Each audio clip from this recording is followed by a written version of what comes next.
ഈ പറഞ്ഞിരിക്കുന്ന മുൻകൂർ ജാമ്യാപേക്ഷയിൽ തന്നെ രാഹുലിൻ്റെ കുഴി തോണ്ടിയിട്ടുണ്ട് എന്നുള്ളതാണ് എൻ്റെ ആദ്യത്തെ ടേക്ക്. രണ്ടാമത്, ആ പെൺകുട്ടിയുടെ മൊഴിയിലേക്ക് വന്നാൽ ഒരു പക്ഷിക്കുഞ്ഞ് കരയുന്നത് പോലെയാണ് ആ കുട്ടി മൊഴി കൊടുത്തത് എന്നാണ് ഞാൻ മനസ്സിലാക്കുന്നത്. അതുമായി ബന്ധപ്പെട്ട സോഴ്സിൽ നിന്ന് നമുക്ക് ലഭിക്കുന്ന വിവരമനുസരിച്ച് നമ്മൾ അറിഞ്ഞതിലും തീവ്രവും നമ്മൾ അറിഞ്ഞതിലും രൂക്ഷവുമായ രീതിയിലുള്ള വിഷയങ്ങൾ സംഭവിച്ചിട്ടുണ്ട്. ഇയാളൊരു സൈക്കോപാത്തായിരുന്നുവെന്നും ഒരു സീരിയൽ പ്രഡേറ്റർ ആയിരുന്നു എന്ന മട്ടിലുമുള്ള മൊഴികൾ ഈ പെൺകുട്ടിയുടേതായിട്ടുണ്ട് എന്നാണ് ഞാൻ മനസ്സിലാക്കുന്നത്. ഒന്നിലധികം തവണ ഒരു ദിവസം ഒരു പെർവേർഷൻ ഉള്ള ഒരാൾ എന്ന നിലയിൽ ഇയാൾ സമീപിച്ചു എന്നതാണ് ഇപ്പോൾ പുറത്തു വരുന്ന വിവരങ്ങൾ. അതിൻ്റെ കൂടുതൽ വിശദാംശങ്ങൾ വരുമ്പോൾ, വിചാരണ വേളയിൽ വരുമ്പോൾ കേരളം ഞെട്ടുമെന്നതും ഉറപ്പാണ്. ഇതിപ്പോൾ രഹസ്യമൊഴിയായി നെയ്യാറ്റിൻകര ജുഡീഷ്യൽ മജിസ്ട്രേറ്റ് കോടതി രേഖപ്പെടുത്തിക്കൊണ്ടിരിക്കുകയാണ്. അതാണ് ഏറ്റവും പ്രധാനപ്പെട്ട കാര്യം. രഹസ്യമൊഴിയായി വരുന്നത് ഈ മൊഴിയിൽ നിന്ന് പെൺകുട്ടിക്ക് മാറാൻ കഴിയില്ല.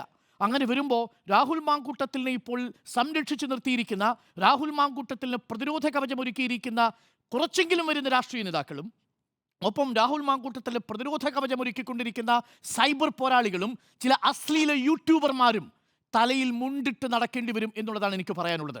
കാരണം അത്രമാത്രം ഗുരുതരമായ കാര്യങ്ങൾ ഈ വിഷയത്തിൽ സംഭവിച്ചിട്ടുണ്ട്. കൺസെൻഷ്വലായ ഒരു ബന്ധം പിന്നീട് നോൺ കൺസെൻഷ്വലായി മാറുമ്പോൾ ആ നോയെ ബഹുമാനിക്കാൻ പഠിക്കുക എന്നതാണ് രാഹുൽ മാങ്കൂട്ടത്തിൽ ചെയ്യേണ്ടിയിരുന്നത്.